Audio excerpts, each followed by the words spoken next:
Hey guys, welcome, and I hope you're all doing well in your studies and life. Shoot, this is my second video installment with along the topic of thermodynamics. So hopefully you've um, been doing some thinking about what entropy is. But so I want to finish up a couple of things about entropy, then get into what we call free energy and how it's related to something we talked about a long time ago, enthalpy. But in any case, standard conditions. A lot of times when we're talking about these chemical reactions or the heats that are involved or the disorder, the entropy that's involved, we we will reference a milepost somewhere where we're referencing things from, because if any of this were to change, if I were not to have 1 molar solutions, if I was not to be probably at 25 degrees, if I weren't at 1 atmosphere pressure, then some of these numbers that we're talking about change pretty drastically. We've talked a little bit about the first law of thermodynamics, the second law of thermodynamics. There's a lesser known law called the third law of thermodynamics that speaks about where we reference entropy absolutely from. We could say if we had a perfect solid crystal, and let's not go into what that is, but it's just a nice pretty crystal, in a nice neat arrangement, and we're at absolute zero, we define that to be a zero entropy. Of course, at room temperature, which is not zero, absolute zero, it's 298 Kelvin, every object, every sample will have some positive amount of entropy, and that's really tabulated for us in big tables. But the deal is that entropy is very specific. It depends on a lot of things. Um, it's extensive. The amount of entropy a sample has depends on how much you have, what state it's in, what the allotrope, the bonding, or the structure of the solid, liquid, gas might be.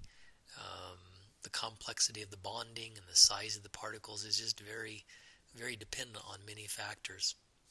Difficult to calculate. So we look up these big tables in our appendix for different entropies. Unlike delta H, which the enthalpies are zero for pure compounds like hydrogen gas would be a zero enthalpy, but the entropy, these are always positive numbers of some kind, and almost always the gases have a lot more entropy than, say, solids do. 51 joules per mole Kelvin. Alright, well, let's try to identify a few more trends. So we can say that almost always solids have less entropy than liquids, which have less entropy than gases. Gases have a whole bunch of disorganization to them, so to speak.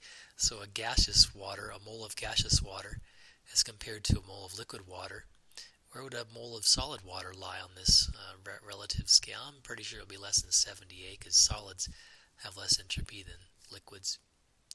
We could also say larger molecules almost always have more entropy. Maybe it's because they have, in a sense, more available energy states. And I'm not going to define that, but I'll just say, think about it. Relative entropies, oh yes, we could say that diamond has less entropy than graphite. 1 mole of diamonds, 1 mole of graphite. Diamonds have increased bonding to them, more order or structure, and the graphite has no bonding in between the sheets there, if you can see that. We call them layers or sheets of carbon bonded together. The more complex a molecule, the more intricate its bonding. Here's the nitrogen monoxide. It has about the same molar mass as argon. It's actually a little bit smaller, so you might think that it would have about the same entropy.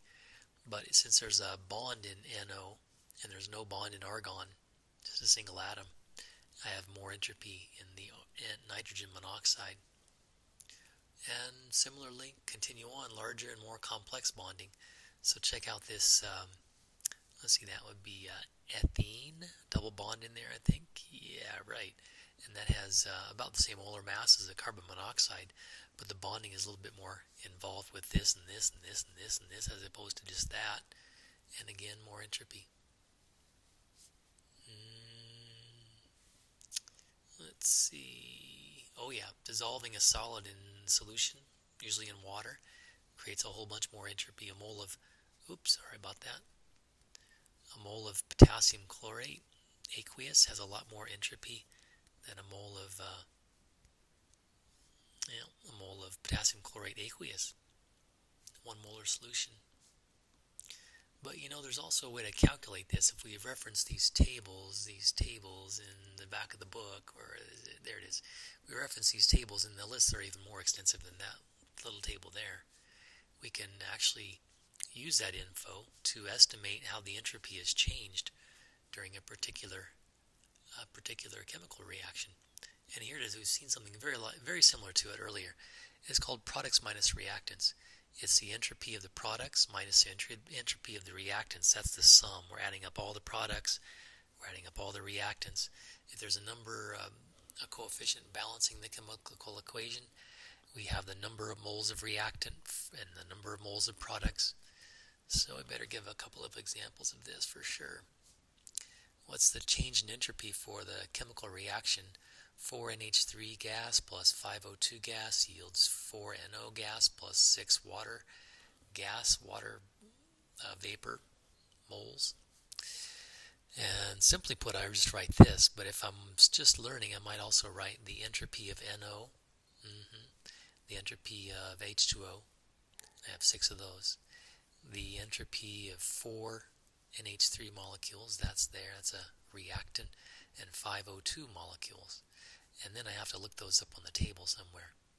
And conveniently for this slide, I have them listed right here. So let's see that I didn't make a mistake on this one. So 4 NOs. Can I shrink that down a little bit for a second? 4 NOs right here and right here. 6 water gaseous moles. Minus, those are the products, minus the reactants, 4 NH3 moles, and I look these numbers up, 5 O2 moles. I just look these numbers up. They're standard entropies relative to reference from absolute zero, and they're based on a lot of data and calculation, which we're standing on the shoulders of giants for this, or to say, taking it as truth. So what if my delta S comes out positive? That means that this, in terms of entropy, certainly favors, because if I had 4 moles of gas, 6 moles of gas, 10 moles of gas as products, as compared to 9 moles of gas, 4 plus 5 is 9, creating more moles of gas indeed does increase my entropy. So this is reasonable to say that this change is favored entropically.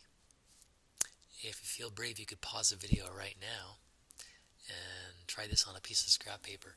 What's the change in entropy for the reaction? 2H2 plus an O2 molecule or mole gives 2 moles of water vapor.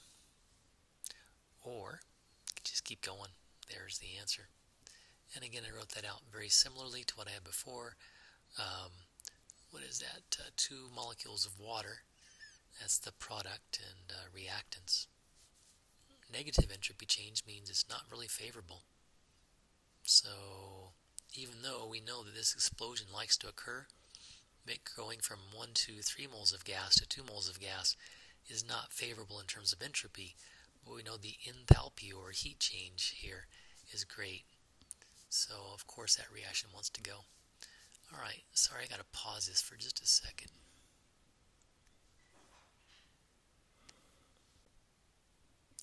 Alright, let's see. One more thing with regards to entropy.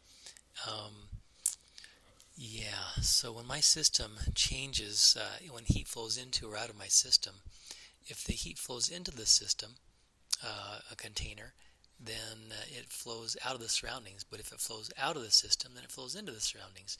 And so there's a little negative sign here that says the surroundings gain or lose an amount of heat equal to what the system gains or loses, but just opposite from that.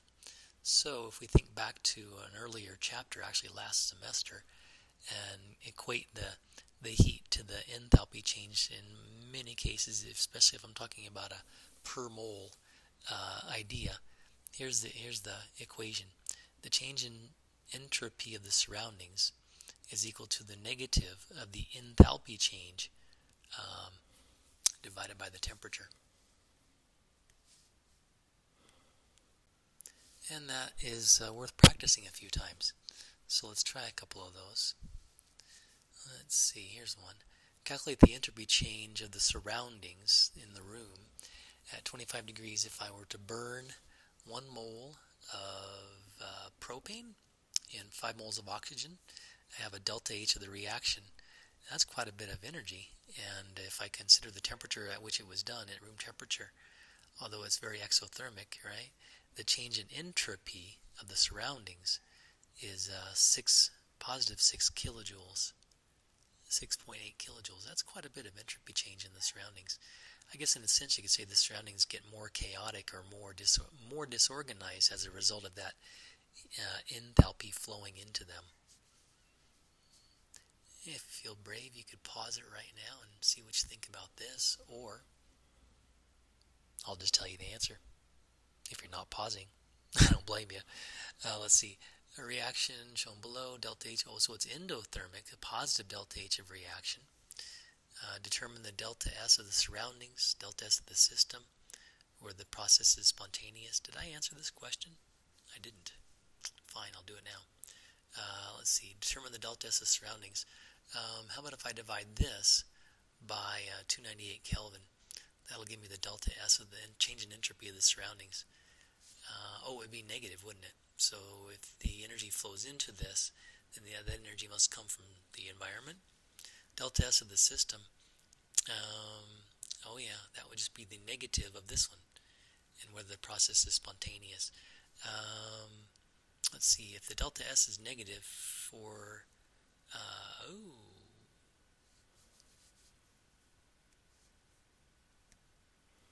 yeah, I would say that if this is endothermic, it's not favorable in that sense, and it's making the surroundings less entropic, so that's not so favorable.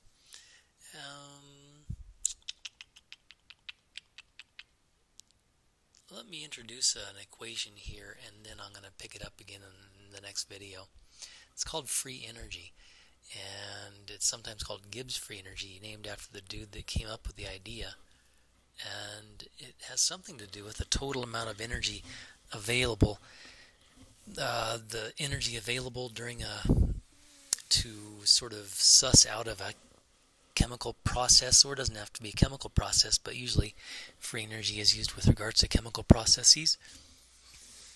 It's called the Gibbs free energy, and it's defined as you see here, the change in enthalpy of the system minus the change in entropy of the system multiplied by the Kelvin temperature.